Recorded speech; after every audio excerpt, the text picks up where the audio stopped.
Okay, so last time we talked about the huge sweep of Case Blue, the German drive across the steppe, grand scale stuff. But today, we're leaving that behind. We're zooming right in, locking ourselves into something. Well, claustrophobic. Hellish, really. We're going inside Stalingrad city limits. From maneuver warfare to this close quarters nightmare. Yeah, that's the crucial shift, isn't it? And the city the Germans entered, it was already essentially a corpse. We have to remember what happened on August 23rd, that Luftwaffe attack. It was the single heaviest bombing raid on the entire Eastern Front up to that point.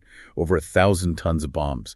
Wiped out something like 90% of the housing, just gone. And that rubble, it wasn't just destruction, it created the battlefield they were about to fight in. Right, and the Soviet commander there, General Chukov, leading the 62nd Army, he had to hold those ruins. He famously said later, it wasn't just war. He said, no, this isn't hell. This is 10 times worse than hell. And that's what this deep dive is all about.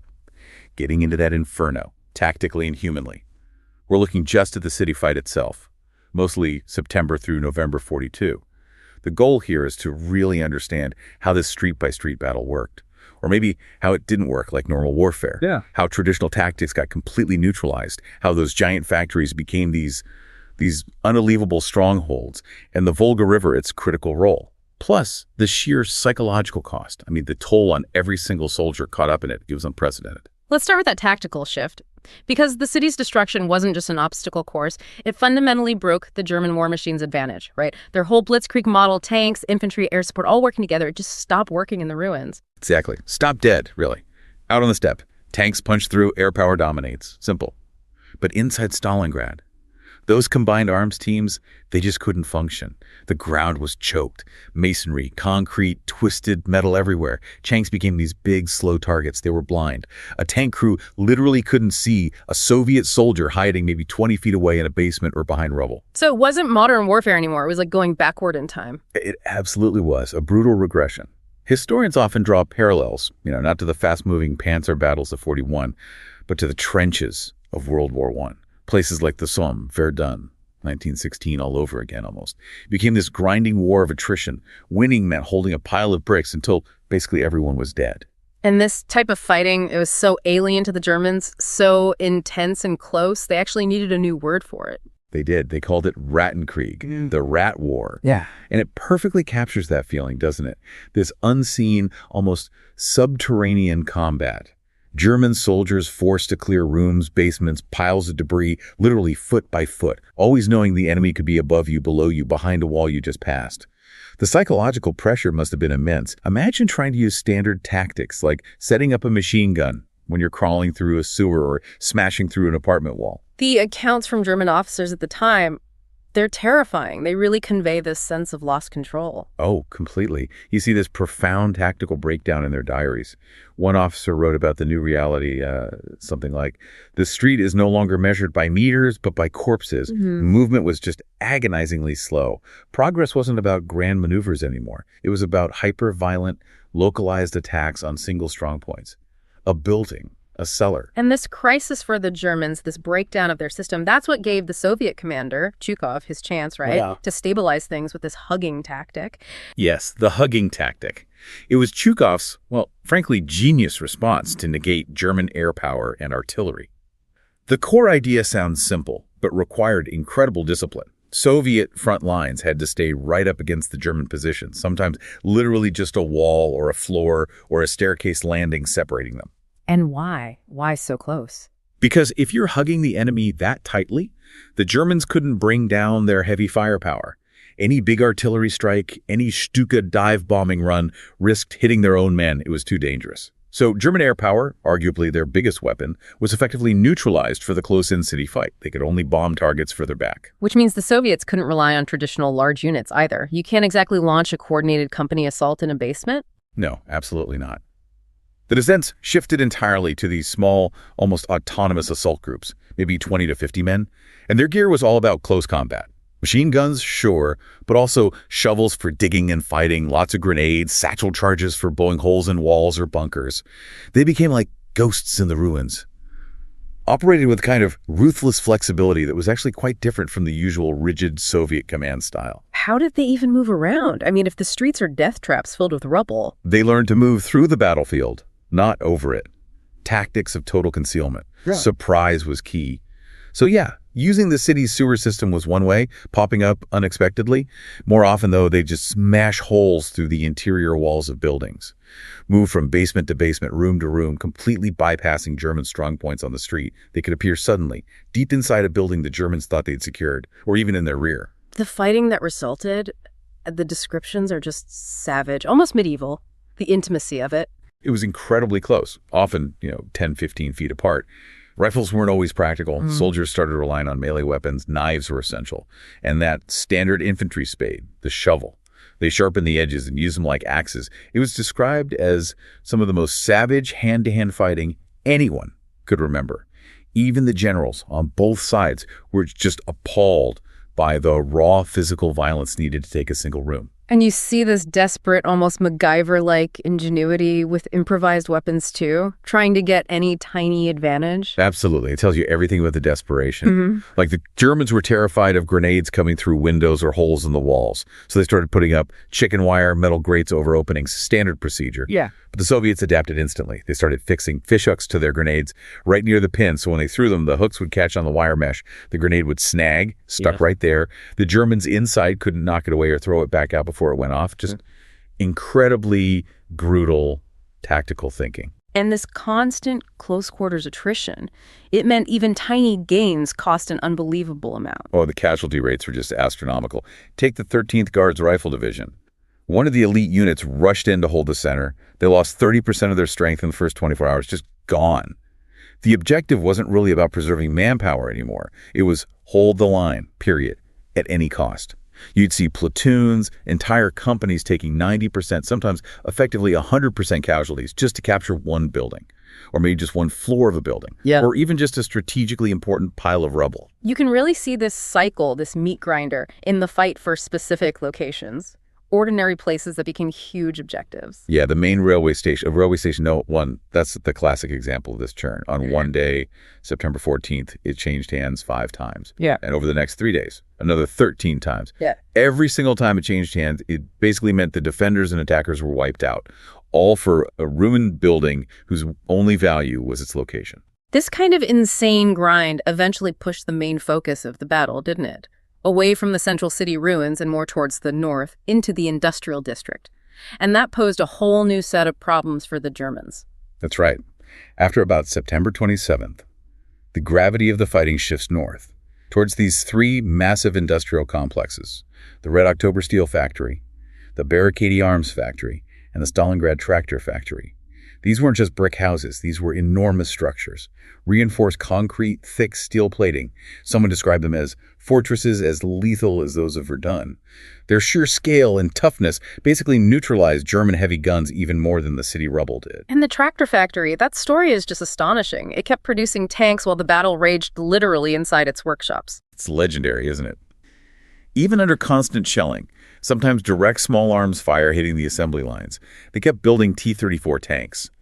And these tanks, they'd be driven straight off the line, often unpainted, sometimes missing gun sights, maybe not fully armored up, driven directly into the fight, right there on the factory grounds. The crews sometimes aimed them just by looking down the barrel at point-blank range. They were basically mobile bunkers, heavy weapons used immediately, a fusion of industry and frontline combat like nothing else. Beyond these giants, though, there were smaller places, specific buildings that became legendary symbols of the fight, too. Absolutely. These micro-battles are crucial to understanding the spirit of the defense. Take the grain elevator down in the south. Huge concrete silo. Great observation post. Really strong defensive position. About 50 Soviet defenders got cut off in there. Held out for 5 days. 5 brutal days against 10 separate German assaults. They ran out of ammo, ran out of water. When the Germans finally took it, they were stunned. They only found 40 dead Soviets inside. It just shows the ferocity. A handful of men holding off battalion-sized attacks in this massive structure. Apparently, Paulus himself was so impressed, he considered putting the elevator on a commemorative medal after the victory. And then probably the most famous single building of the entire battle, Pavlov's house. Pavlov's house, yeah. It was just a 4-story apartment building, but strategically vital. It overlooked a key square and, crucially, the ferry landings on the Volga, only about 300 meters from the riverbank. Sergeant Yakov Pavlov and his platoon, a really mixed group actually, different nationalities, they fortified it brilliantly. Minefields all around it, machine gun nests in basically every window. They knocked holes through interior walls so they could move around safely inside. The Germans recognized how tough it was. On their maps, they labeled it Festung, fortress. Just one apartment building held by maybe a couple dozen men, but it became this anchor point. Its value was way bigger than its size. Zhukov himself supposedly claimed that Pavlov's little group killed more Germans than the entire German army lost taking Paris. That's probably an exaggeration, but it makes the point, right? In Rattenkrieg, one determined platoon in the right spot could tie down huge numbers of enemy troops for weeks. But the sources seem to agree. The absolute peak of brutality, the place where human endurance was just stretched beyond all limits, that was a Barricade arms factory. The Barricade. Yeah, that seems to have earned the title of the most savage spot. The fighting there was described as, well, the most brutal, most savage, most relentless hand-to-hand combat of the entire Eastern Front. It was this labyrinth of workshops, machine halls, basements, pipes, a nightmare for attackers. German pioneers, the engineers trying to breach defenses, they really struggled. There's one account of 18 pioneers getting killed by a single Soviet booby trap. That kind of thing was common. Hidden explosives were a constant terror. The German frustration must have been boiling over, trying to use their usual methods against these concrete mazes defended so fiercely. It really was. The sources highlight just how incredibly resilient the defenders were. There was one Siberian division holding a section of the Barricade. They endured 117 separate German assaults, 117 attacks over about a month. And they didn't break. The Germans threw everything at infantry assaults, flamethrowers, tanks trying to get close. But the Soviets, with their backs literally to the Volga, just wouldn't give way. And as the Germans slowly, agonizingly pushed forward, the area the Soviets actually held got smaller and smaller, didn't it? Concentrated right on the riverbank. Yeah, by November, the Soviets were clinging to these incredibly narrow, heavily contested strips of land right along the western bank of the Volga. One little pocket behind the Barricade factory was held by Colonel Ivan Ludnikov's 138th Rifle Division. It was so isolated, so constantly attacked, it got nicknamed Ludnikov's Island in Soviet reports. Just their ability to hold that tiny patch of ground against overwhelming pressure became this potent symbol of just unbreakable defense. And none of the defense, none of the holding out would have been possible without the river, the Volga. It wasn't just geography, it was the absolute lifeline. The Volga was everything.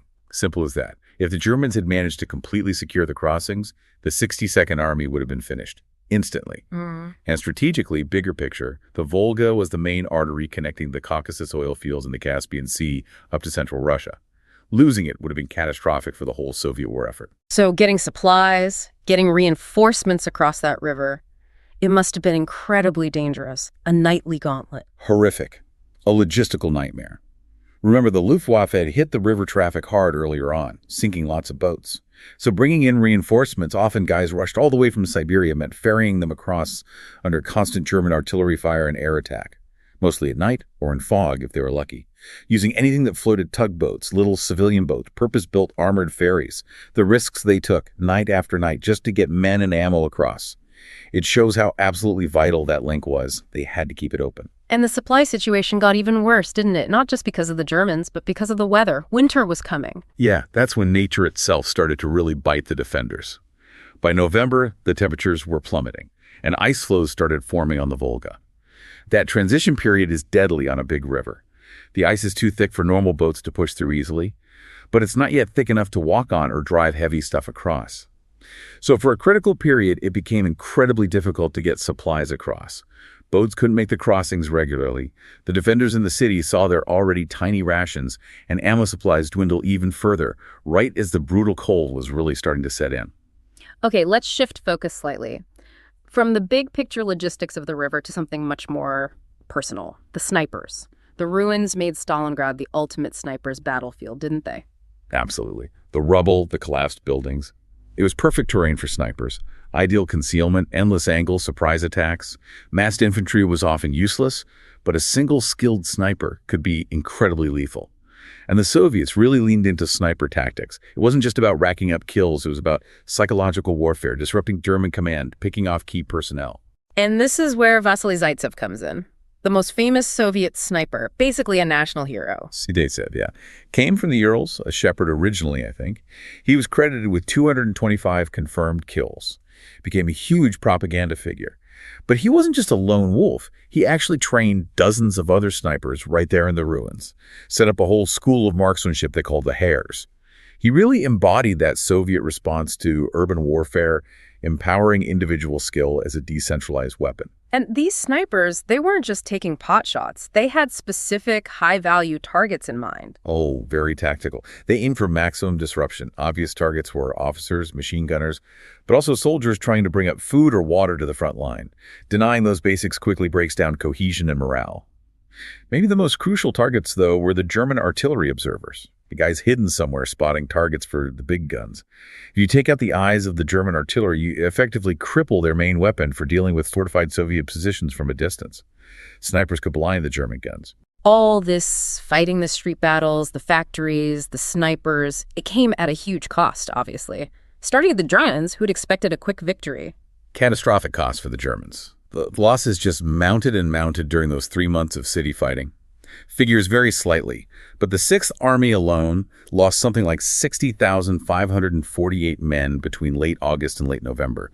Killed, wounded, missing. They were physically shattered. Morale was plummeting. They were just bogged down in this meat grinder. And German commanders, who'd initially been pretty dismissive of Soviet soldiers, they had to admit it. The Soviets were just more experienced in barricade warfare. They were masters of the ruins. And crucially, despite taking most of the city area, the Germans never actually achieved their main goal, did they? Which started to hint at a bigger problem. That's the key tactical failure, yes.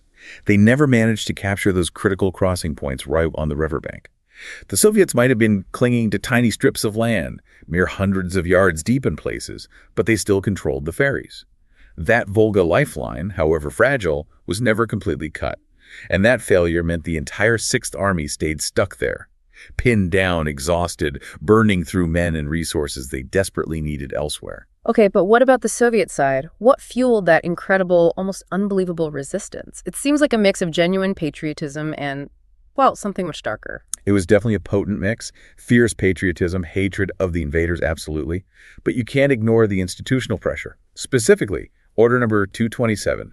Stalin's infamous command from back in July 42, not a step back. It flat out prohibited any unauthorized retreat. If you fell back without explicit orders, the penalty was often summary execution. And enforcing that was the job of the NKVD blocking detachments positioned right behind the front lines. That's right. Special units, NKVD troops, deployed specifically to stop anyone retreating. To prevent panic, desertion, any kind of unauthorized withdrawal. The numbers are chilling. Between the start of the battle and mid-October, these blocking units on the Stalingrad and Don fronts detained over 51,000 Red Army soldiers. Of those, nearly 1,000 were executed on the spot. Over 1,300 more were thrown into penal battalions, which was basically a suicide assignment on the front line. It's almost impossible to grasp that level of violence directed at your own side. But there's a strange twist in some accounts, isn't there? That for some soldiers, this order was almost a relief. It's a crucial paradox historians have noted from veteran testimonies, yeah. In the utter chaos of the Rotten Creek, where command often broke down, units got cut off, soldiers were isolated, they often genuinely didn't know what to do. Hold! Fall back! Where to? Order 227, as brutal as it was, removed that agonizing uncertainty. It made the situation brutally simple. Yeah, there's no choice but to fight where you stood. And for some soldiers, that grim clarity actually helped stabilize morale. It eliminated the confusion, the fear of making the wrong decision under fire. It forced a single terrible focus.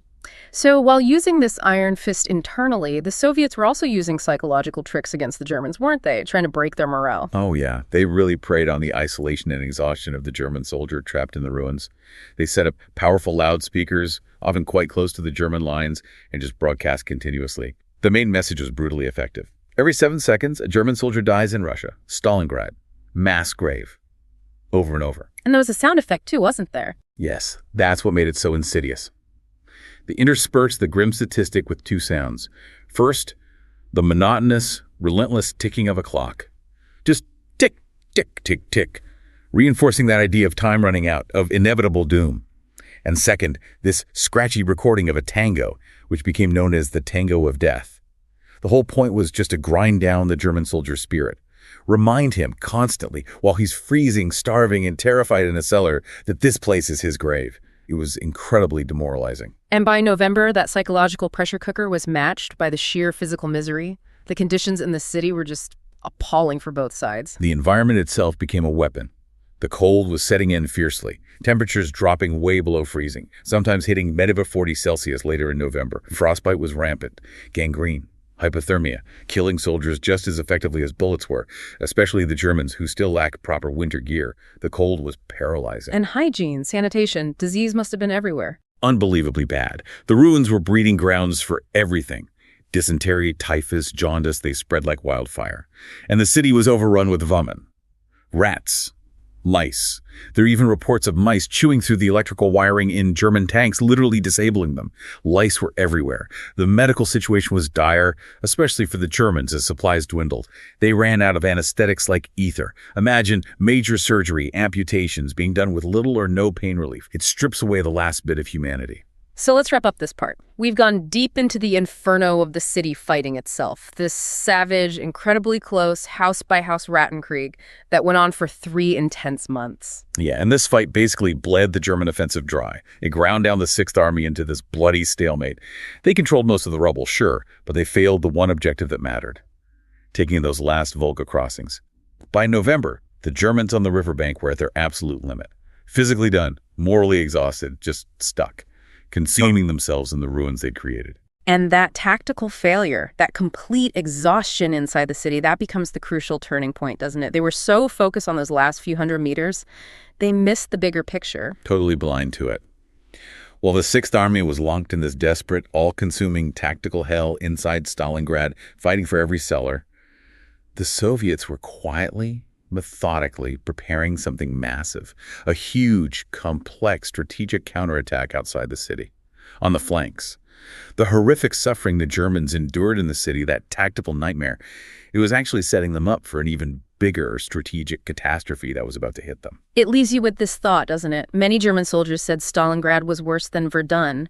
Not just the scale of death, but this savage intimacy, as one historian called it. A type of fighting that horrified their own commanders who felt control just slipping away. Exactly. Think about the state of the Sixth Army by mid-November. Once the pride of the Wehrmacht, now starving, freezing, riddled with disease, psychologically broken by combat measured in corpses per meter. And they were trapped, strategically pinned against the river. So, the final question we leave you with. How could that army, in that condition, possibly hope to withstand the massive, fresh, armored counterpunch the Soviets were about to unleash? We'll find out next time when we dive into Operation Uranus.